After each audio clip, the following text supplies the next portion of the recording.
Tampa. To me, this isn't even close. I mean, Tony, and Milwaukee can feel a little You know, they were at home, and they were starting game one against some rookie pitcher from Arizona, and they couldn't get that done, and they lose both games at home. But, Tony, I think you have to say Tampa. You win 99 games. You get the start that they got this season. People went crazy 2 weeks in, and you and I kept saying, hey, it's April, shut up. You know, nothing's decided in April, but people don't listen to that now. People get crazy, and they start telling you they're the first team to do this since the... And it was all just hype and overstatement. People were overwrought. And look, it was unfair to Tampa on some level. But ultimately, they did go on to win 99 games and got popped. That's right. Got popped, Tony. That was, I think, the biggest surprise. And again, I would go Arizona winning both games in Milwaukee second. I guess Toronto, you could say that's somewhat of a surprise. The Twins taking it to them like that. Philly did what they're supposed to do. I would have bet all the money I had in my pocket, you would have said Milwaukee. Because it's the division that you watch. Yes. And they're a Midwestern team, Yes. which you believe automatically carries sainthood. And I believe that Milwaukee, which won 92 games and had substantive leads in both games and then laid down like dogs, they should be embarrassed. I'm a little bit different than you. I can't decide between Toronto and Tampa Bay, but the reason is because I've been saying all year I thought the American League East was the best division by far in baseball, and now I fear for the Orioles. I am sort of amazed at Minnesota in this regard. They had lost 18 straight playoff games, Mike. I don't know how that's statistically possible, because if you're a playoff team, by definition, you're a good team. I don't care how long this spans. 18 is just mind-blowing to me. But I agree with you on Tampa Bay, and I know there's nobody in the stands, and I know nobody cares, but they did win. They did win 99 games, and they were the best team in baseball for the first 3 months. And so I am really surprised at that. I think we can both agree, though, with sweeps, we've sort of washed the riffraff out of the playoffs right now. We move now to tonight's football game here in the nation's capital. Between the 0-4 Chicago Bears and the surprisingly 2-2 Washington football team. Our emphasis here is on your Bears, who are now 3-18 in the Matt Eberflus era, 0-14 in their last 14. Wilbon, I'm going to go get a sandwich while you talk. Should Eberflus be coaching for his job tonight? Yeah, he should. And Tony, I say that sort of sheepishly. You and I have known enough coaches in all sports. I mean, this is a livelihood. And there's some guys we may not like, but they got families, and these are their careers, and you don't want, this is not sports talk radio. It isn't. We're not just sitting there saying, get rid of this guy. No. And Chicago's my home, and I've cheered for this team and followed all the coaches, all of the coaches since George Halas, including the end of George Halas. And there's some that I thought should be fired. Nagy was one of them after a 12-4 season. But Eberflus, Tony, they don't seem to have any grasp of what they've got, particularly offensively. What they've got. We saw potentially what they have, because when you set a club record and go 16 for 16 and then 23 for 24, don't tell me Justin Fields can't get this done. And then the other things in that game, other decisions, other calls, you've lost whatever you just said, 14 straight games. You lost to the Packers at home to start the season. You shouldn't do that. You shouldn't lose down to Tampa like you did. Yes, he's on the hot seat. It's deservedly so. I might have fired him Monday. I might have fired him after the game against Denver. I really might have.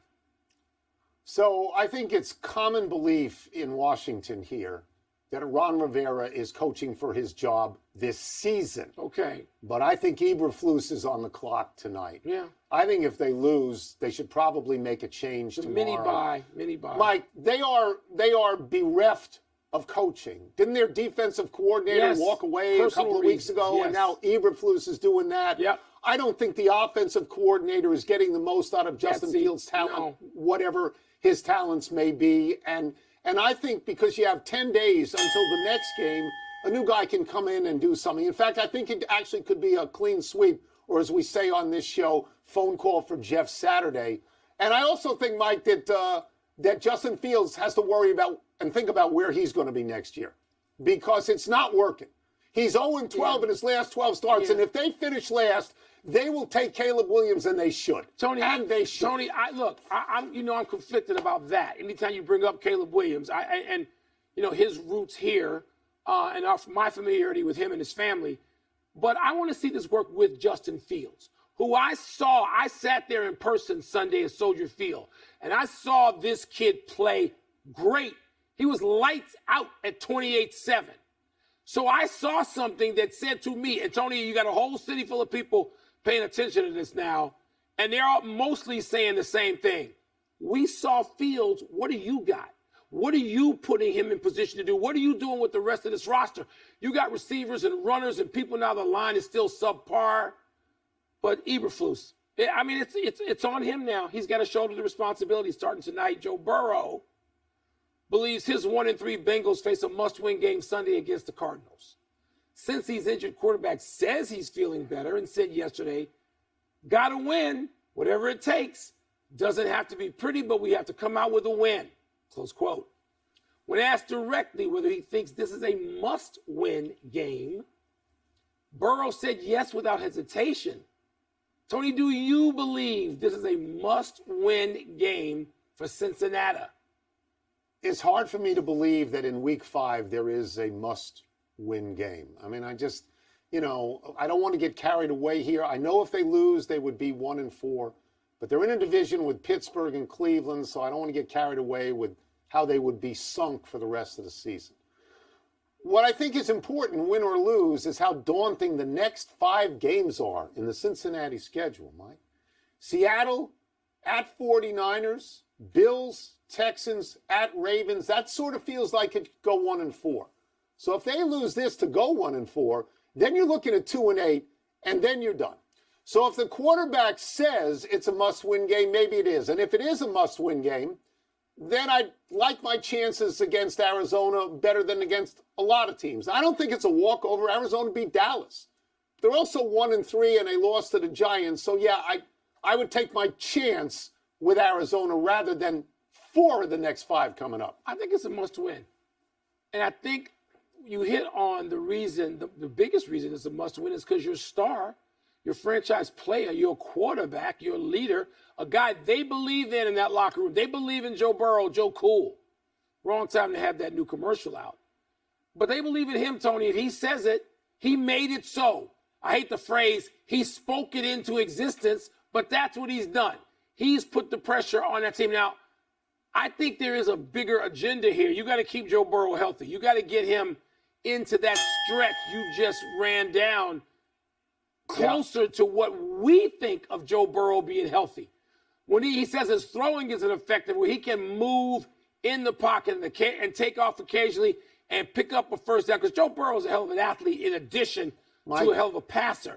So I think if he's on one leg, Mike, no, they're not going to get it. They're not going to win 8 games. They're not going to win 8 games. And what he said was, I feel better. He didn't say I feel good. Yeah. And I think that's a distinction we have to make. Let's take a break. Coming up, how are the Cowboys positioned to handle Christian McCaffrey? We're going to ask Booger McFarland. We'll also ask him what sort of test number 1 Georgia should expect from Kentucky. It's not bad. I really like Burrow. I mean, to me, when Burrow's healthy, he's one step below Mahomes. Like, he's that high, to me, when he's healthy. He got to the Super Bowl already. Yeah. Pardon the In a story we broke.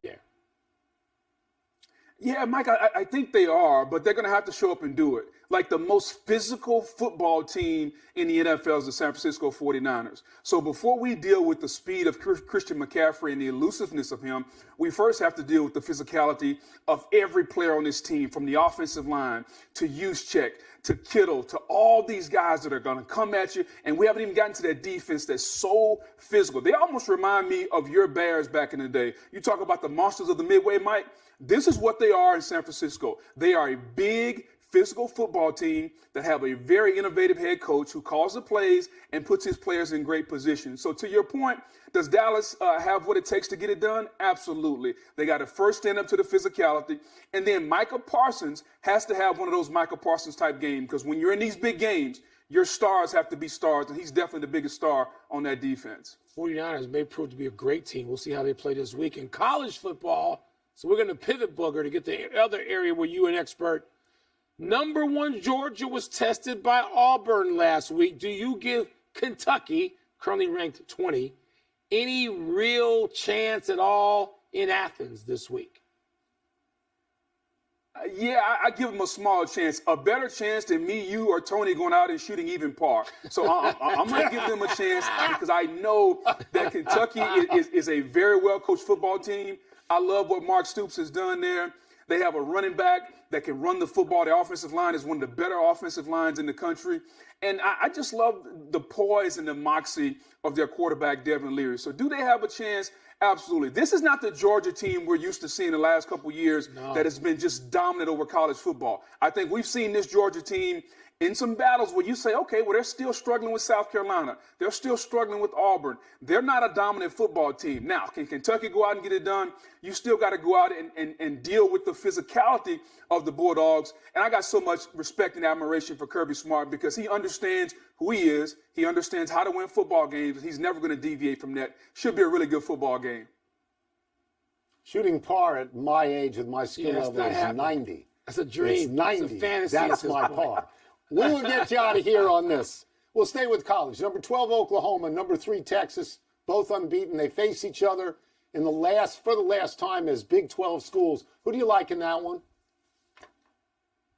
I love Texas, and this is no disrespect to Oklahoma, but I think Texas is the best team in the country. They got the single best win in America, going to Tuscaloosa and dealing with the physicality of Alabama and beating Alabama by double digits at home. We all talk about their offense. A.D. Mitchell, Xavier Worthy, the quarterback, Quinn Ewers, they're outstanding. But it's their defense, for me, that I think separates them. Their front seven, they got a couple of dudes up front that are built like me, Worthy, Sweat, Murphy, like those guys up front can absolutely get it done. I think they're the best team in America. Now, with that being said, you still have to go out and get 18 to 22-year-olds to play every Saturday. And I think that's the challenge that Coach Sarkisian has. And I look forward to watching him do it in the Red River rivalry or whatever they're calling it now. Like, these things change names so much. Can we just call it a football game and be done with it? I liked Red River rivalry all those years. Well, what happened? Pretty good. The marketing people don't like that. Too bad for them, Booger. Thank you, Booger, as always. Appreciate Great pleasure for us. Thank you. Anytime. Y'all have a good one, guys. Let's take one last break. Still to come, a Giants lineman walks back his blast at the team's fans. Too late. Don't try to delete. Don't just live with it. USA Basketball gets some big news about its gold medal quest at the Paris Olympics. Let me see if they do. They think so. So what do you think? Booger's got Texas as the best team. I can't listen. I'm gonna watch that game differently now. Having heard Booger say that, I'm gonna look at. Happy time, people. Happy 34th birthday, Travis Kelce. The Chiefs' tight end was first-team All-Pro for the 4th time last season. He was 3rd in the NFL in receptions with 110, first among tight ends. He was 8th in receiving yardage with 1,338, first among tight ends. He was 2nd in receiving touchdowns with 12, first among tight ends.